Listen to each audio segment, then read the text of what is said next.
This episode is brought to you by freedadcourse.com. You are always one conversation away from changing your life, and the power of hello is something that I subscribe to every single day, and I'm always saying hello to new people everywhere I go. Increasing your opportunity, increasing your connection, and getting access to the solutions to the problems that you are facing, whether you're on active duty or just beginning your veteran transition or even transitioning out for 20 years. On the other side of hello are the solutions that you're looking for. Again, head on over to freedadcourse.com. Get your 5-episode audio course to create more connection, create more friendships, and get back to living the life that you're trying to design. Dory 1, this is Fire Team Delta. Dad's coming home. Welcome to the Military Veteran Dad Podcast, where it is our mission to bring every dad home. I am your host, Ben Killoy. I'm a United States Marine veteran, husband, and a father. We will bring authentic conversations to inspire action in your life so we can close the gap between the dad you are today and the dad you want to be tomorrow. This is the Military Veteran Dad Podcast. Welcome back to Military Veteran Dad, episode 63. My voice is a little bit shot. I just got back yesterday from Dad 2.0 Summit. I'll do an episode on Friday about what I learned, what the experience was like. My voice sounds a little bit weird. It's coming back from a place where my voice was being exercised a lot. Let's dive into it. Today's episode with Shaston. He is just a regular guy living as a husband and dad dream while chasing the dream of entrepreneurship so he can have more time for his wife and 2 kids. He was born and raised in Spring, Texas, a neighborhood of north of Houston, Texas. He joined the Army in 2010, senior year of high school, to try to get a head start in life and to go against the status quo of college.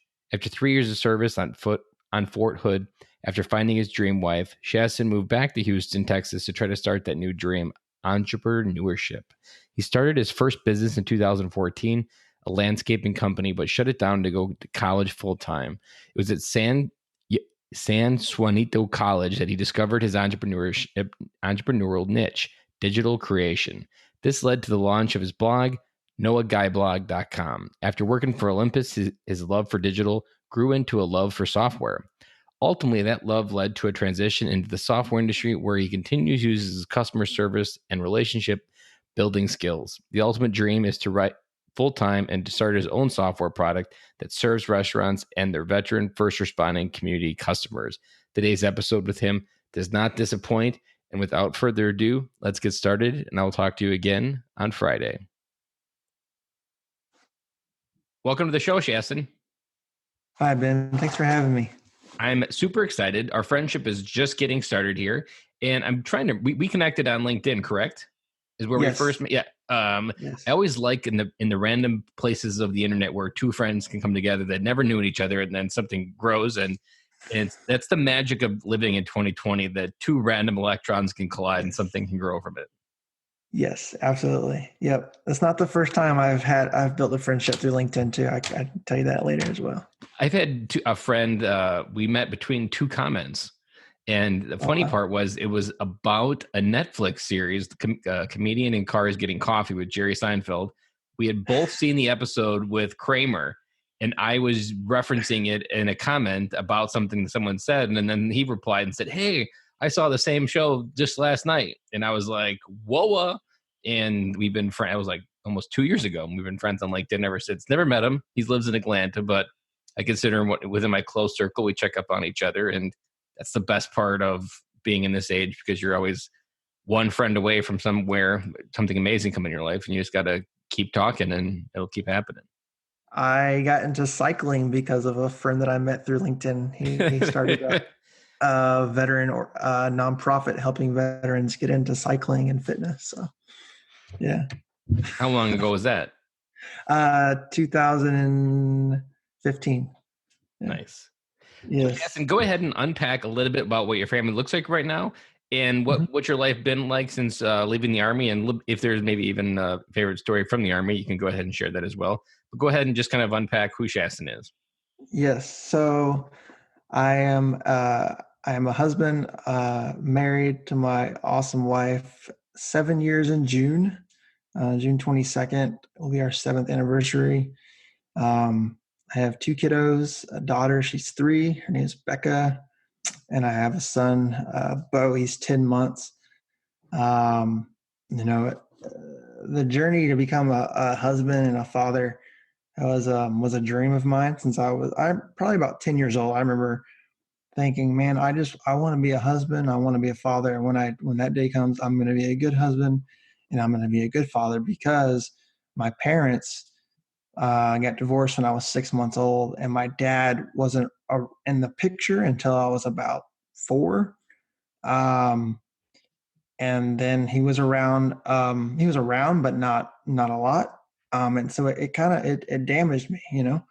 And so I that's something that I wanted so bad, and I put that ahead of everything. You know, that's what I wanted to do. I feel like in our world today, especially in 2020, it's career first and then family, or if you even want a family, you know. It's usually career, kids, and then even marriage is the more common one. Yeah, yes, absolutely. So I feel like I'm in it. It's a very interesting journey when you're able to have a family first, and then dive into the other part of your life. You know, and that's where I am right now. You know, a cool story from the Army is actually related to my marriage. The week that I met my wife on ChristianMingle.com, and we were chit chatting back and forth. And the week that we actually like went on our first date, I had LASIK eye surgery, and they said, "Oh, stay in your barracks room for I don't know 4 or 5 days, whatever it was." And my crazy butt drove to Waco to see my wife. We were just starting the date at the time, and this was in 2012 and summer of 2012. And so I drive to Waco and pretty much spend the week up there with her. And somehow my squad leader found out that I was leaving base. He's like, "Hey, McNaspy, you need to stay in your room, go to chow, and go back to your room. Or if there's church service, you can go to church." I was like, "Oh, Roger that, Sergeant." Meanwhile, I was in Waco the last 2 days. That was probably the best week of my life while I was serving, because it just it was the beginning of my beginning of my life with my wife, and it really means a lot to me because we built a lot of memories just in that one week. So it was really cool. Were the Magnolias taking over Waco at the time yet? Oh, I don't even know. I don't think so. I think that was. Can you imagine the memories in the Magnolia transformation today of all the cute little muffin shops? And I don't even think they were there yet, because we definitely would have went, and because we would have went and checked it out. The highlight of Waco then was the Jacob's Ladder in one of the parks up there. Like that was Wake, or they have like, no, I don't think, no, it wasn't a thing then. No, yeah. Have you guys been back? Yeah, we went to Magnolia. I guess over a year now. We went to the Magnolia Market, but we haven't been back a lot since then. I would almost think you guys have like some yearly tradition of getting a bread and breakfast and just making new memories or making more kids. We should do that. We go to Central Texas a lot. I think we both miss Central Texas. Isn't Waco in somewhere near Central Texas, or is my geography horrible? It is definitely in Central Texas. But I think we prefer like the Austin, New Braunfels area. It's just, especially Austin. There's a lot to do around Austin. Yeah, I've heard about that. I've only flew into Austin because I had to fly into Austin to drive down to San Antonio because the flight in San Antonio was too expensive. Yes, yeah. San Antonio is a fun place to go. Yeah, we've done a lot of San Antonio trips and Austin area, New Braunfels area trips. Most definitely. I'm the crazy one in the marriage. So recently we went to the Bluebell Ice Cream Factory, which is an hour from Houston. And I was like, "Oh, let's go to Canyon Lake," which is outside of Austin. So we drive 4 hours to Canyon Lake. Canyon Lake was closed. Couldn't get into Canyon Lake. So then like, okay, let's go to Austin. Went to Austin, got home like at 2 a.m. Building memories. That's yeah. Is your wife used to it, or is there some level of irritation you have to deal with when you get crazy like that? Oh yeah, she gets irritated, but she loves me. And she's come to expect it. Like, oh, okay. She'd And she's wonder if not. something wrong if we gone a few months without something crazy. Yes, absolutely. And I'm the one driving, so. So did you have kids when no, because your oldest is 3 years old, so you didn't have kids when you were serving. No, we had Becca was born in 2000, the June of 2016. So I was still in college. I was going to college full time. Um, yeah, and then Bo was born this past March. Did you get out? Did you get married when you were serving? Yes, we got married June of 2013, and then shortly after, I got out in November of 2013. Yeah. So not too much crossover. No, no. That was a fun summer though, because my wife's a teacher, and so she had that entire summer off. So that was neat. So you keep using the word fun. Is that just because you kept doing different adventures that summer? What did we do? I think it's just because we just had the time together. We definitely there's the lake right outside of right on Fort Hood is called Belton Lake. And then so we went there, and then also we went to Austin and just talked about Austin. We took trips to Austin and New Braunfels and stuff like that. But just the convenience of you know living in the barracks, and then all of a sudden you have your own privacy. And then she was off, not working that summer, so we had a lot of time together, and just it was neat having her having the flexibility. So let's maybe dive into a question here. When you were before you had kids and you were working, school, and different things, in what ways or what was your routine like when you came home so that you could kind of separate it, but also like be there for your wife? Because teaching isn't easy, because my wife's a teacher as well. So I know that that's a special place, even just for husbands, to be able to work through everything that their spouses bring home. What was like coming home like for you before you had kids into your marriage? Man, before kids, it was, I think I don't know, busy. Busy? Yeah, I think our marriage is better now, just because of the time. But I think kids make you better. Like you If you let grow. them, you can either let them destroy you or you can let them guide you into a better way. Yes, absolutely. I think before kids, we had a routine. Come home, cook dinner. We watched a lot of TV together and kind of just relax. Now there's a more of a routine, where she comes home first, I come home and I help with the kid and kind of let her do her thing with dinner, and kind of distract the kids while she does dinner, and then we just hang out together. That's a weird question, because we were all over the place before kids. I was in school, and so like there was a lot of late night studying, and we also had a lot of free time to go do whatever. So a lot of eating out. But now it's trying to spend as much time with the kiddos when I get home, whether that's Legos or watching Frozen on the TV. We set up a game room in my poor son. He's 10 months. He couldn't put up a fight. We basically made his room a game room, put the PlayStation and the TV in his room to have like a little entertainment room for the family. Mm-hmm. So now I would say now it's more family centric because we don't have a TV sitting in our living room. I don't know. Now things are better. Things are better now that we have kids. So let me ask And you a when I follow-up question. What if you sure. could take one sticky note with you in the past and give Uh-huh. Shaston one piece of advice? Maybe let's do two pieces of sticky notes. One to the Shaston that's married without kids, but maybe busy and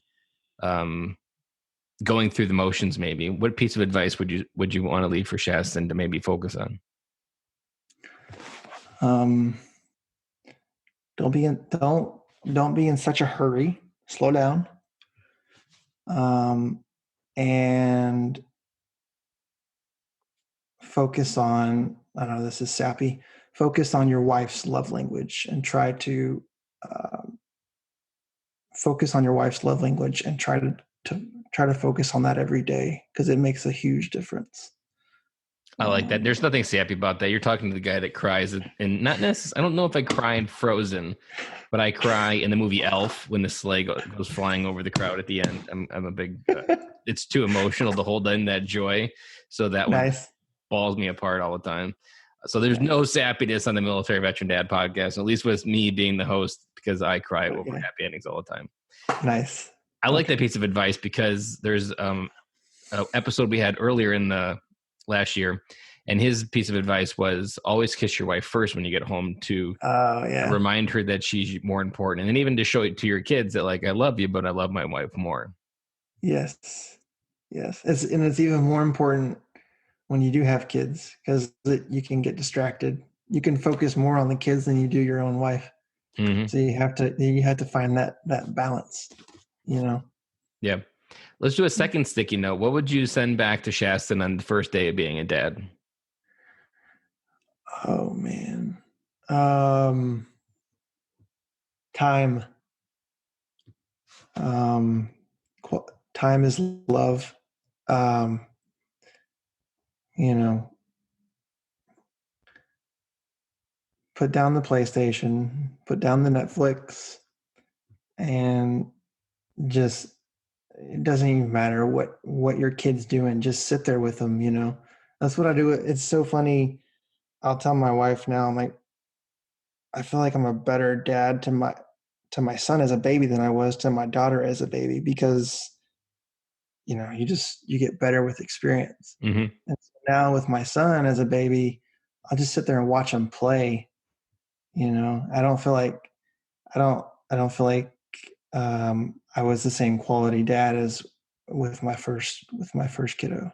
I think Uh, there's something about being a dad for the first one. You're almost scared away, not like you're scared of your child, but you're almost scared that you have to keep going so that you can keep providing yeah, because you have this yeah, realization that this human being relies on me to be successful. And I yeah, think there's like more of a drive to just be successful and to be able to create a safe space for her to grow up in. And yeah, by the second one, you kind of realize that it's not that hard to keep all that yeah, going. And then if you have a third one, it'll be even easier because you just keep like riding a bike, you just keep going. yeah. And I feel like when with our daughter, I was like, I don't know what to do with the baby. It's they're a blob. They're a tiny blob. Mm-hmm. They're not a tiny person yet.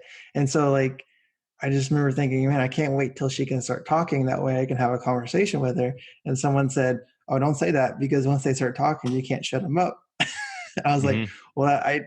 well, then when she started talking, I was like, oh yes, finally. Cause then I could take her out and to coffee shops, take her out on dates and just have that one-on-one time with her. But now with my son, it's a different dynamic because I had that experience with my daughter as a baby. So like, okay, Shaston, just slow down and enjoy this time because once they're out of this phase, they're out of this phase. Mm-hmm. Yeah. So let's maybe fast forward. You had talked about before we hit record about talking about reading Rich Dad Poor Dad and growing up in a Dave Ramsey family. Mm-hmm. Do you ever think about the McNaspy legacy? Have you ever thought of like the ideas of legacy in business and creating wealth and passing it on? Absolutely. That is something that I'm so passionate about. My dream is to start my own software company, my own software product that I can one day pass down to my family.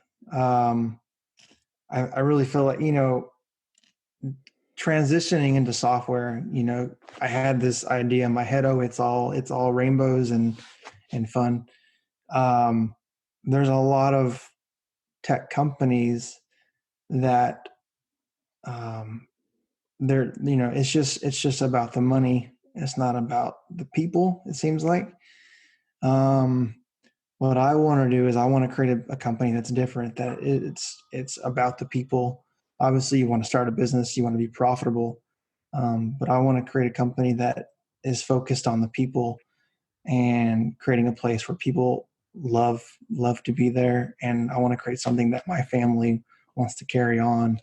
And it's a product that will serve small businesses, but also the veteran and first responder community. Um, and I on top of that, I want to create wealth from that, among other things, to to develop more time for my family. I feel like that's the most important thing on this planet is having that time to, you know what, let's go do this. Let's go do this. To have the ability to prioritize your family over work, because we're only here for so long. And so the more memories that I can have with them, the better. And so that's what I'm trying to build. I'm trying to build something to where I have the ability to walk away for a few months and it can run by itself, you Mm-hmm. know? So yes, absolutely. And that's something that I want to teach my kids is that, hey, um, money is a tool, and so if you develop your mind and you develop the knowledge, one day you can use that tool to have freedom, cause you know, you don't want to work a 9 to 5 forever. One day you want to be able to step away and have the freedom Mm-hmm. with your family, because it's our treasure. So, And the problem is we're part of a generation where our parents were told and still are under the belief that you have to put in your time, and when you retire, that's your freedom. And mm-hmm. that's the process. And there's a lot of talk from parents where they'll think you're nuts for talking the way you are, or just thinking that you could quit such a secure job and there's such a missing language that parents often miss, that your parents want you to be safe, and they'll encourage you to stay safe by doing the safe things. But as millennials and as the next generation grows, like, being safe is the last thing that actually equals happiness in 2020. Yeah, absolutely. And I'm grateful because I had a biological father that taught me about entrepreneurship, and then my stepdad also taught me entrepreneurship and just the value of being able to work for yourself.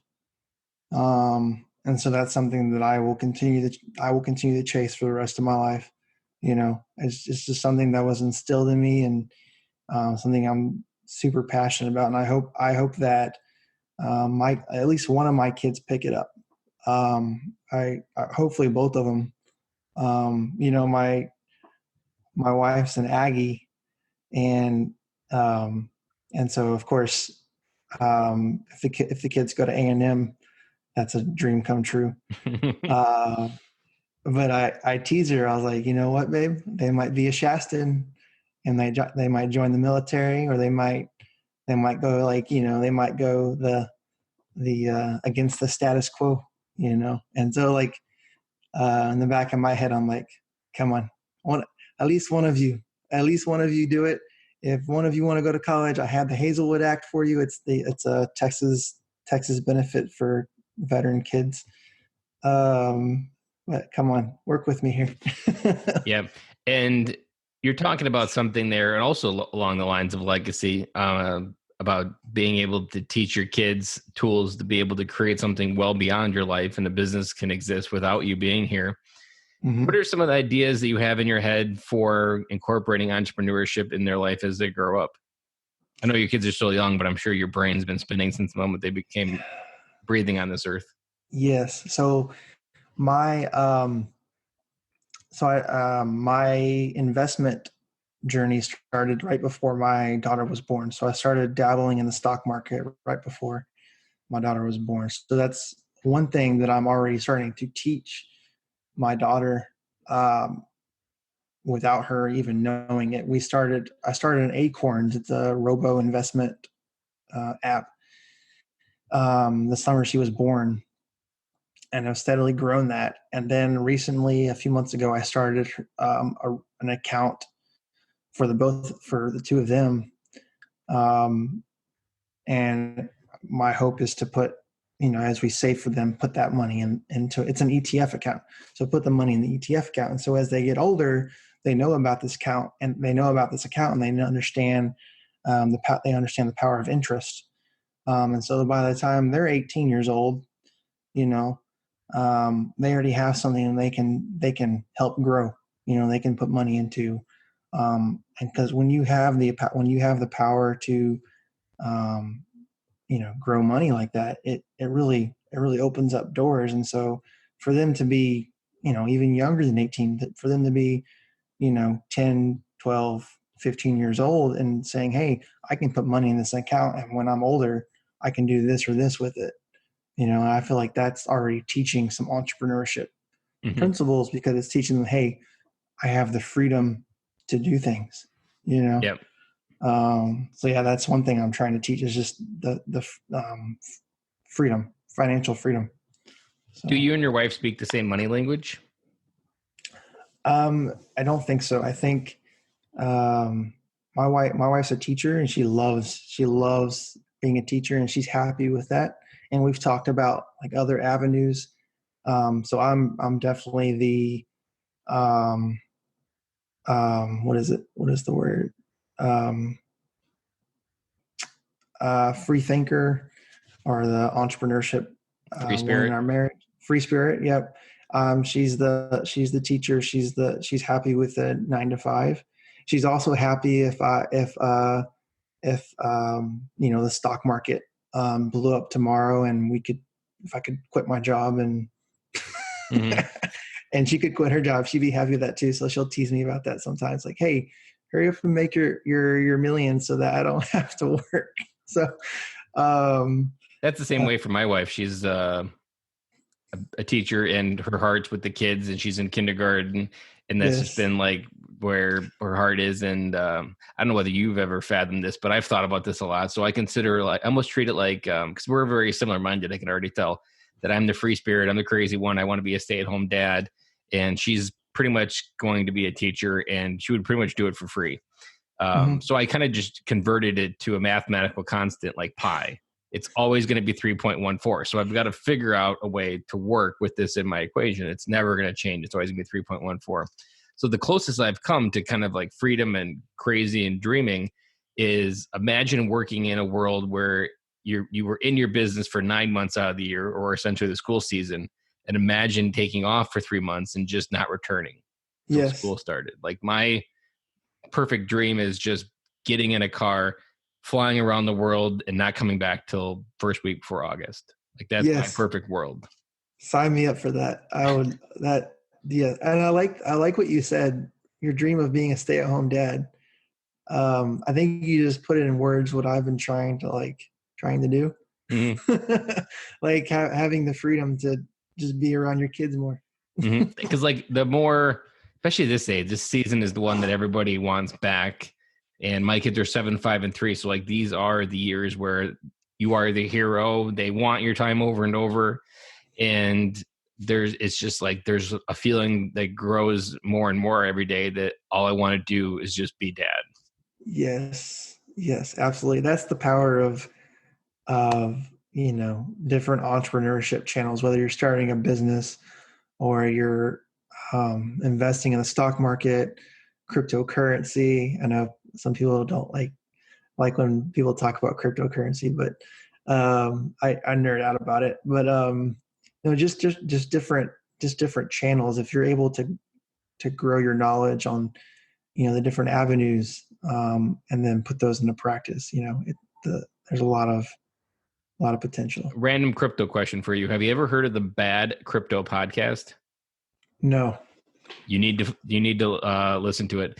I am blanking on the guy's name that hosts it, but it's named Bad Crypto because it started as a bad crypto podcast because he didn't know anything about it. So he's kind of you can literally start at episode 1 and grow with his education with him. Oh, And that's he's just got a fantastic. very funny personality. And I wish I could think of it. It's man, it's on the tip of my tongue. He was one of the very first influencers that I found. I don't even remember how I found him, just randomly. And he's just kind of a quirky guy. But the Bad Crypto podcast is right up your alley. I guarantee it. Absolutely. The other thing I haven't had a chance to talk about is something that I've always been passionate about is writing.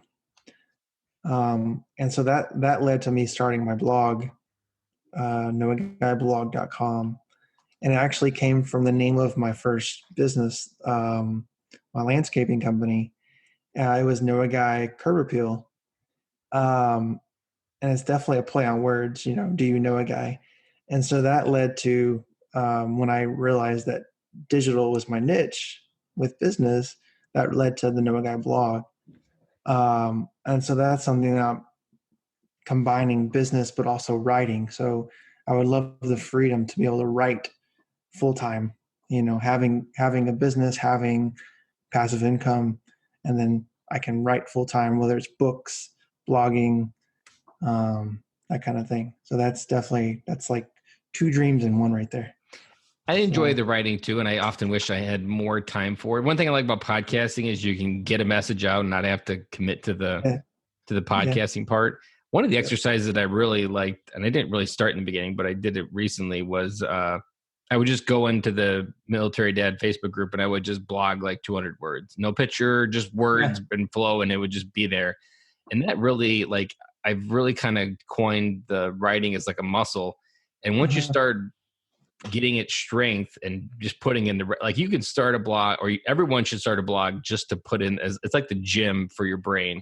Yes. Because when you get good at putting what you have inside your head and your heart to words, like just therapy comes. My very first blog post when I was writing maybe like 3 or 4 years ago, I was always the first person that benefited from it because inside my head, I'd have 300 pieces of advice and they would all be fairly okay. But I would just overthink, overanalyze which one was the right one. But when you write, only one version can come out. Yep. And I remember reading them back and be like, oh, that's damn good. I should really take my own advice because one version came out and it was generally the version that I needed to hear. Yes, absolutely. Yeah. Have you found a similar experience where it's just like being able to exercise that muscle? Yes. It's my creative outlet. Absolutely. Like I try to write at least a blog post once a month. Really, I should be doing it once a week. But even if I'm doing it consistently, whether it's once a month, once a week, I just feel so much better afterwards. Even if it's just getting a draft, like just starting a draft. So I use squarespace.com. And so if I just start a title and save it, like, oh, I made progress. It's saved, and then I can come back to it and write some thoughts out, and then eventually I'll finish it. But it just allows me to put my ideas on paper and just because otherwise I'll forget it. It's the worst. Like if you have a dream or if you're driving and you have a good thought, you're like, oh, I got to write that down, and then you forget it. You're like, oh crap.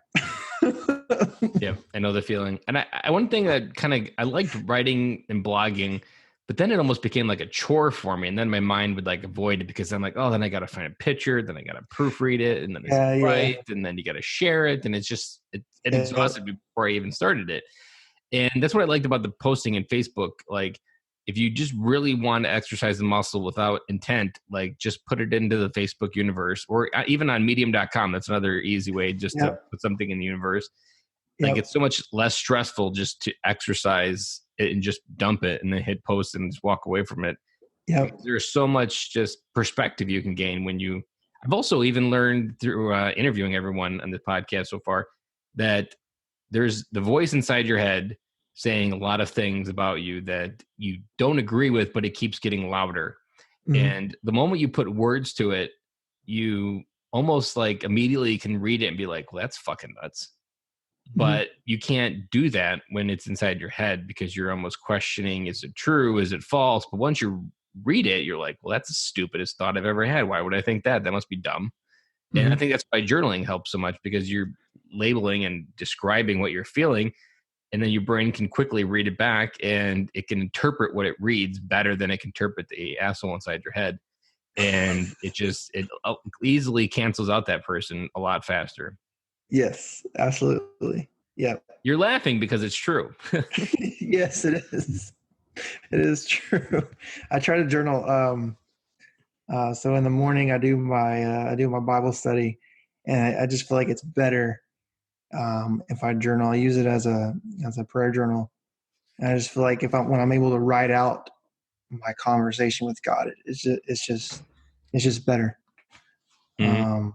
So I try to make that my daily process, most definitely.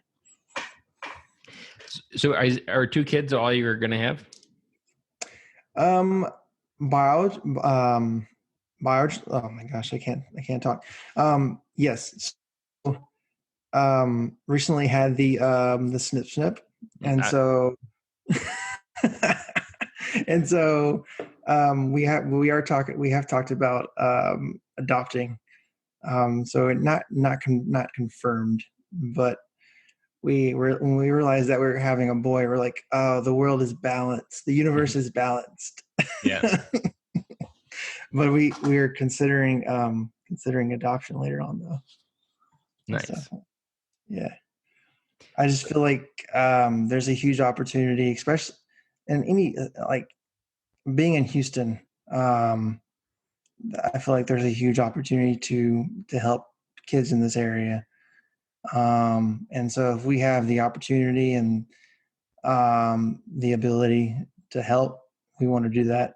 Um, sometimes it bugs me. I try not to let it bug me, but you hear about all these organizations that are helping outside of the United States. But then you're like, for me, I'm like, well, what about the kids that are here in your own backyard that are struggling with food and poverty? You Mhm. know, let's help those kids. Let's help those people. So I want to be a part of that. So yeah.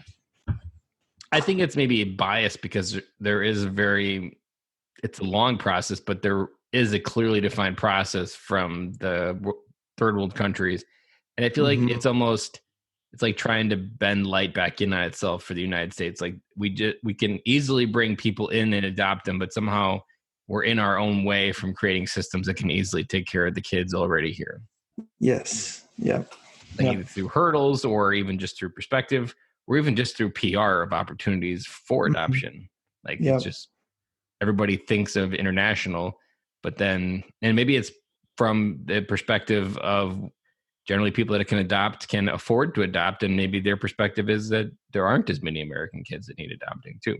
They're just in a Yeah. different view of the world as well. Yeah. Yeah. Yeah. So Uh, yeah. let's maybe dive into a different chapter. Mhm. What are the things that you've had to work through in your own personal growth that have been holding you back that you've recognized and worked through in the years in the military and the years since the military? Um, so currently recently and currently what I am constantly fighting is things and people pulling me away from my family. So what I mean by that is I'm already an introvert, and so it makes it a little easier on me, I guess, that way. But I've developed this circle with my family, and I'm very cautious on when say, hey, let's go do this. I'm like, wait a second, is how much time is that going to take away from my family? If it's going to take up too much time, sorry, can't do it. So there's this constant pull of whether it's work, whether it's other family members, whether it's just busyness. It can even be church. Mhm. I found that church can sometimes be too much. Yeah. Because you work all week, and I know, depending on your work week, you don't want to do anything on Saturday. Saturday and Sunday come, you don't want to do nothing. Yeah. you know, and so like my fight is trying to have, especially with the kids, when they're young, just having more time with them. And so when you have family saying, "Hey, let's come," you don't visit me enough. You don't do. I'm like, well, I only have so much time with my Hmm. kids on the weekends. I only have so much time with my kids after work. And so if something's going to pull me away from them, I have to be cautious about that. Um, that is my biggest, the biggest fight, the biggest problem that I have fought with. Find Um, it the insecurity related to your dad leaving and being divorced, like that there's a world where you struggle with your dad leaving and that you have this connection with you leaving as well, and they're like subconsciously linking up. yeah, I think.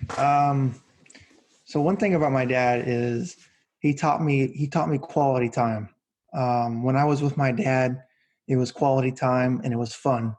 So I try to have quality time, and I try to make it as fun as possible. As an example, my wife had a volunteer. She volunteers in the kids ministry, so she had a training after church. I said, you know what, I'm going to take Becca, and we're going to go to the coffee shop because I'm not a volunteer for the kids ministry. So I was like, we're gonna go, and I was like, so we went to the nearby coffee shop, and she was so distraught because she left her bracelet in church. She had a bracelet that she got from church, and she left it. So I distracted her with, "Hey, let's go see kitty cats." And so we went to the coffee shop first, and then we went to the nearby animal shelter and saw kitty cats. And so that's just one example of when I'm with my kids, I want to make it the Hmm. most. I want to make it. I want to make memories, and I want to make it fun. And that's something my dad taught me. And I do think because my dad wasn't there a lot, especially when I was a teenager, um, is that I do probably like overemphasize the time that I need with my kids, which isn't a bad thing. But because my dad was not there as much as I Yeah. needed him to be, like I am over I Yeah, overdo it. you have a little bit of an insecurity there that you compensate Yeah. with time, which is in this case a good thing. But if it's Yeah. also causing you anxiety in your own life because you're never going to measure up to the dad that got divorced and left your life for a little bit, Hmm. and that's a limit in your life that you're never going to be able to cross, but your brain still sets it and it still tries to balance it and try to manage it because that feeling is still deep inside that it happened still. Yep. Absolutely. Yeah. That's. I think that is that. It's always been my dream to be a dad, and I think um, I'm living that. And when I really enjoying this time because I'm taking it seriously, and it's something that I just look back as a kid, dreaming about being here. Um, and I have the opportunity to spend the time with them, making memories, doing things, and I want my kids to grow up, and I want my kids to grow up and say, "Man, my dad was there." I want them to realize when they're older, Dad wasn't perfect, but he was there every day. He was present. You Yep. know, that I think that's the most important thing to me right now is being present. It may not every day may not always be fun, but I'm there. Hmm. That's something my dad, that wasn't the case with my dad. So yeah, most definitely. Do you ever find, and maybe you never had this thought, but as you were talking, I almost was thinking, like, do you ever have the feel like someone's going to come by and take it away from you? Um, no, I don't. No, I don't think so. I don't think there's a fear of that. I think um, my constant, the thought constantly on my brain is I need to keep moving towards my dream. Mhm. I just thought of something the other day. I'm a regular guy living my dream as a husband and a dad, chasing another dream. And that dream is freedom, entrepreneurship.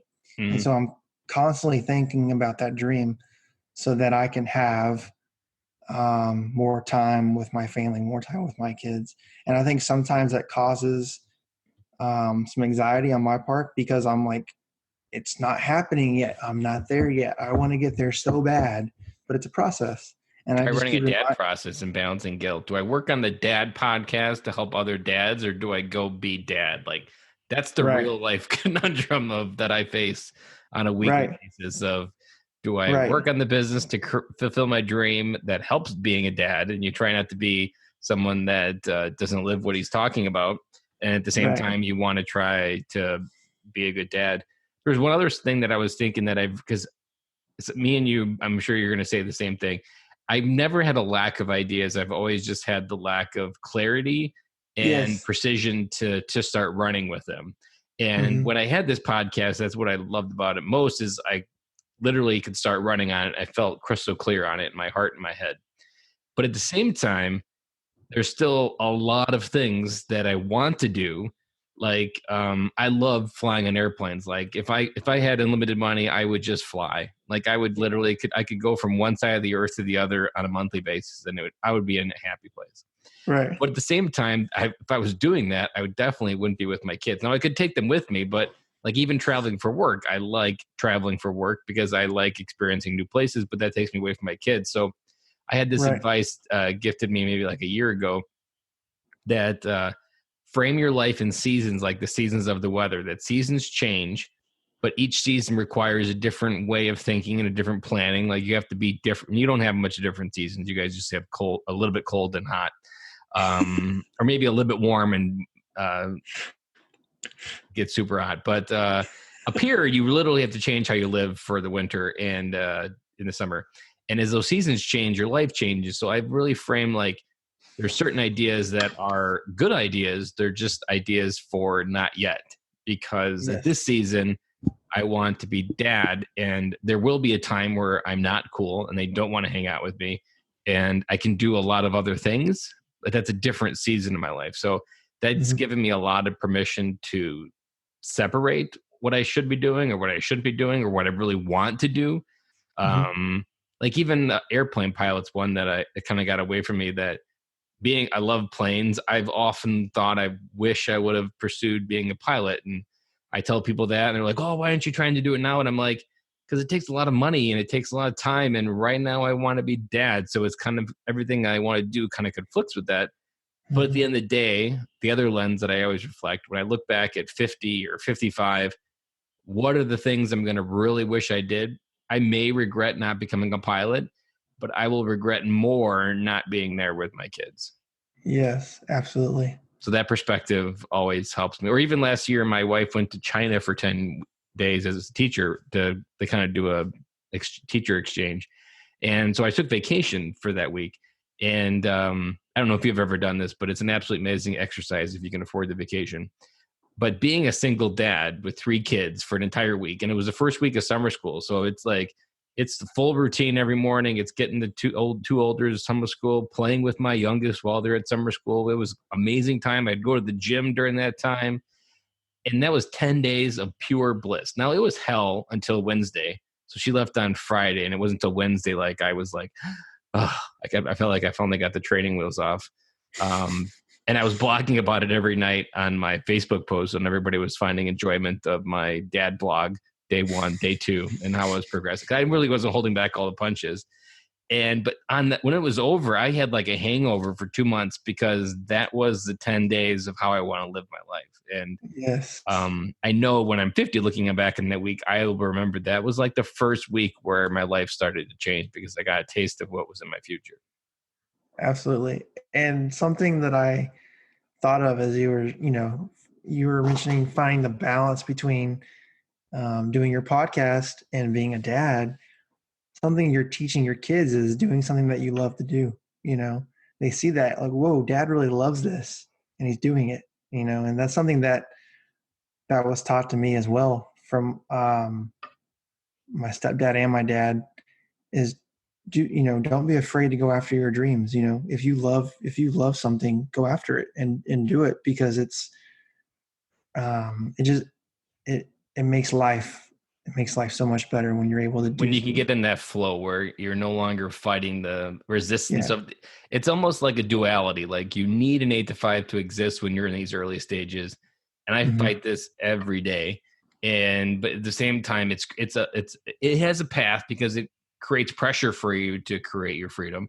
But at the Hmm. same time, there is a choice. But man, when you get in the flow of you're not like waking up and doing things that you have to do to get by, and you're Hmm. doing things that you want to do to get by and that create more and more of what you want versus taking away from what you want. Like I'm completely done trading my time with my kids and my life for 8 to 5 money. Like if there was a way that I could snap my fingers and figure it out and do it overnight and replace my income, I would be, there's not a single part of me that's going to miss an 8 to 5. And that Absolutely. trading that time is something that the more you start drinking this Kool-Aid, the more that you get more and more excited. But at the same time, you got a whole nother bucket of emotions of maybe it's not moving as fast as you would like.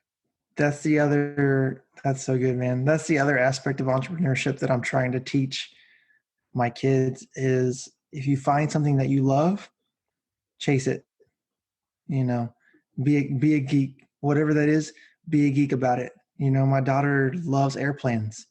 So at least once a month, I'll take her to the flight museum near our house, and I'll buy her a toy airplane, and just let her be a geek about it because that's something that she loves. So Mm-hmm. I'm all about that. Absolutely. And I think like, I'm sure you've had this too, being in the Army. So I was stationed in Okinawa for 3 years, and there's Okay. not a lot to do on the island. Eventually, you get to a point where you're just taking all the new people the same places you've already been when you were the new person. But God, I had so much free time just playing Xbox, watching reruns of movies, and just watching them over and over and over again. Or even just like I was a generator mechanic, so we would literally have generator watch, and we would work our ass off for 2 to 3 weeks to set up a base, and then we would literally sit for 24 hours for a week or two, going around every hour checking diesel. God, there was so much free time that I wasn't capitalizing on when I didn't have any pressure on my life to succeed. Like Yeah. you literally just show up and you get paid, you get fed. All of those things were taken care of, and I blew the biggest chance I had to create freedom and time. And Yeah. that is the one of the bigger regrets I have. So even just teaching your kids to be able to capitalize while they're living in your basement, um, even just like when I got out, I was all about being an adult. And so I was all about, when I got home, I got a job really quickly. That part was easy. And then I was like, okay, I need to get an apartment because I can't live at home. I've already been an adult now. And instead of like, I should live at home, save some money back up again, get a good solid footing. No, it was all just about being in a hurry, being in a rush, and not smelling the roses. Like those are things that I'm definitely focusing on. Or even you might like this lesson. So my headquarters is for my work is in the Czech Republic, and Hmm. they taught me a lesson very quickly that they spend all of their 20s essentially exploring who they are, traveling, finding the person they love, learning to love that person for almost a decade in some cases. And only in their 30s do they start having kids. Like they learn how to love life and live life in their 20s. And that is something that's missed on Americans. And I'm convinced my kids will understand that I don't care if you don't go to college. I want you to figure out you first. That is your priority. But even Hmm. before you get to 18, as a military dad, we have a life that less than 1% of the United States population has of depth and worldviews and experiences and travel. Like, I want my kids to be outside of their life for a good portion of their life. And I've kind of had this colloyism that kids can't figure out what they want to do in life just by going to school. Like, you really need to get them outside of their life. And it's only when you get outside and look upon it that you can really see the other possibilities that you couldn't see while you're standing inside it. Yes, absolutely. I I feel like a lot of military guys can relate to your story of watching a lot of movies and playing a lot of Xbox. I just 28. I'm 28 now, and I'm like, Shaston, what were you doing? Like, what? Idiot. What were you That's the sticky doing? note that I would go back and write is like, stop playing Xbox. Like what? Like I started investing in 2016. Why weren't you investing at 19 years old? I did the TSP, but I only did it because it was something that we were told to do. That was about Yeah, and yeah, you just had so much. That's the thing about being in the art, whatever branch you're in. You just have so much time. and you really Uh, don't think you have time. All you think you're in is this suck and being miserable. But yeah, honestly, if you have an entrepreneur mindset in the middle of deploy any time of active duty, especially if you're single, you really have the most perfect opportunity to create something beautiful without a lot of pressure, without a lot of anxiety of being an entrepreneur, and yeah, really get it right before you transition. Like I could really see myself if I had something going. Yeah, I'm going to extend maybe 2 years because then maybe it's going to be that much bigger and it'll land that much easier. Like it's just uh-huh. a lot of life lessons that I wish I had learned. But now it's more about trying to change my family tree so my Yeah, kids don't have to make these. And uh, I love the idea of travel, and that's what I like about airplanes is the adventure. And I love looking up in an airplane, and I pull out my phone, and I have a tracking app, and I can see where it's going, how long it's been in the air, where it came from. I pretty much know yeah, where all the flight paths above me are going, so there's like a 75% chance I can guess where it came from, looking at the airplane and the direction it's going. yeah, Because I've looked at the plane so much. Like that part of me, when I look up, I'm like, there's something just free about flying in a direction without a path, and that's yeah. what kind of entrepreneurship is. There is an invisible path, but you don't get to see it. You just know that there's a destination you're heading towards, and there's no roads. It's all open, and you can make a left turn if you need to. So speaking of airplanes, I also would like to get my private pilot license one day, but I took a small step towards that this year. Well, for Christmas, my wife said, "What do you want for Christmas?" I said, "A drone." And so I found a cheap starter drone on Amazon, and I put it in the cart or save for later on Amazon. And I was still up in the air about ordering. I was like, oh, I don't know if I want to order this thing or not. And then one day we're in the car, we're talking about it. My wife goes, "Oh, too late. I ordered it for you." So this thing arrives, and I'm reading about it, and I'm like, oh man, I got to register with the FAA. Are you kidding me? So I do it. It's like $5 for 3 years to be an amateur, hobbyist. Mm-hmm. And I got a snap. It's called a Snapton. It's just a starter drone. Um, Man, that thing is fun, but it starts to teach you like just the basics Even of just a the drone. care, like you really like. Yeah. So I had a drone path as well, and I have a drone. I have like a DJ3, so a little older, an Okay. older one. It's a bigger, fat white one. So one of the very first like professional ones. And I Yeah. even squirreled. I got a course. I was getting ready to. It was like maybe a year before this podcast idea. Like I was going to be a drone pilot. Like that was going to be my way to freedom. But then I Nice. started thinking about it. I talked myself out of it. I like doing it. And my idea was to do like aerial photography of farms instead of like airplanes flying by. You could just do one on demand of taking them of farms. Uh-huh. And you really have to become a pilot almost. You have to get certified like a pilot. You have to know how to talk to aircraft towers. You got to know how to read aircraft maps for elevation Hmm. and different areas that you're in.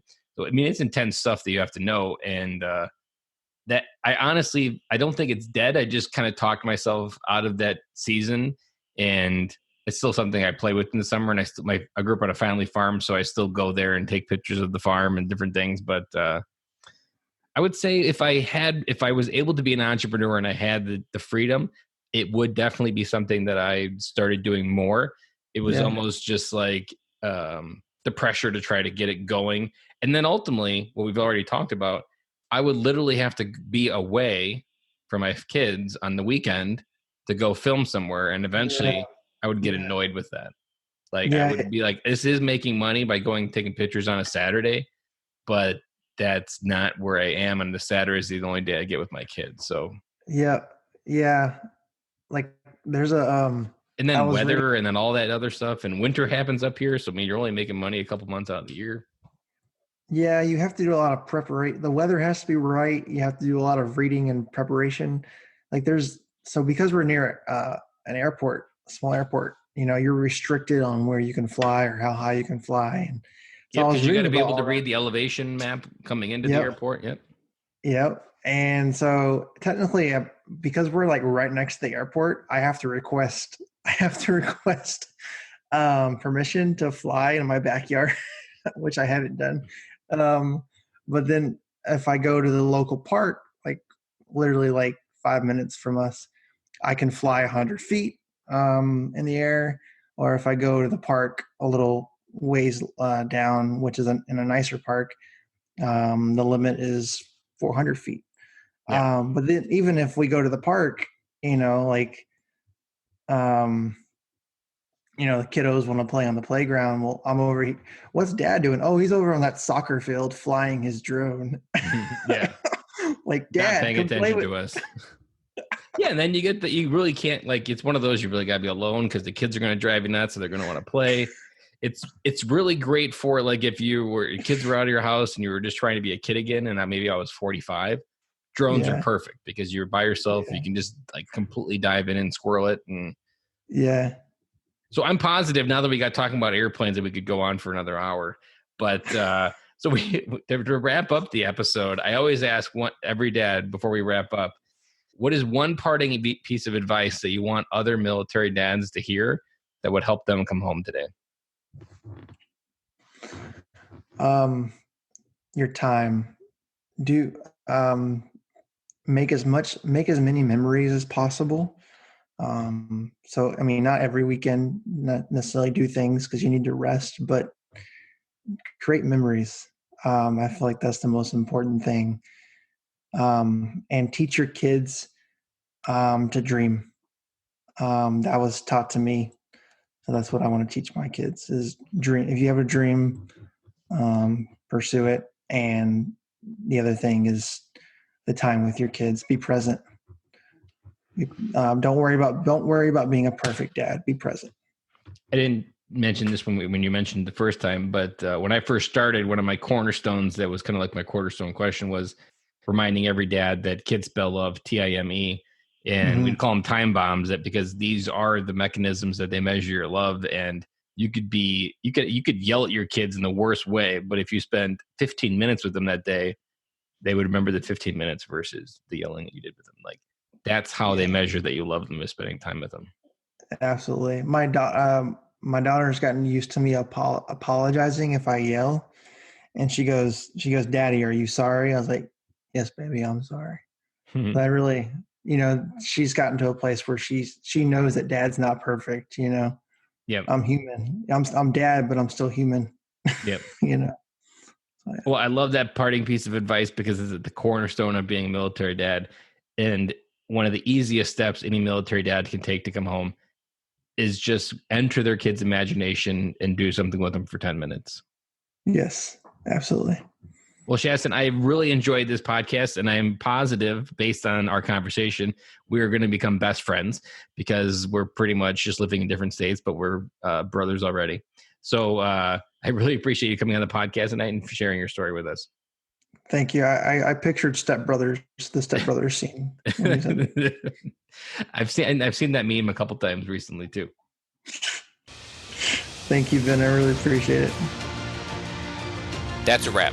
And thank you for listening to today's show, and I really hope you enjoyed it.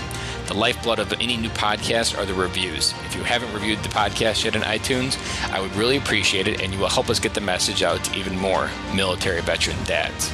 As John Maxwell says, if there is hope in the future, there is power in the present. Dads, it's time to come home.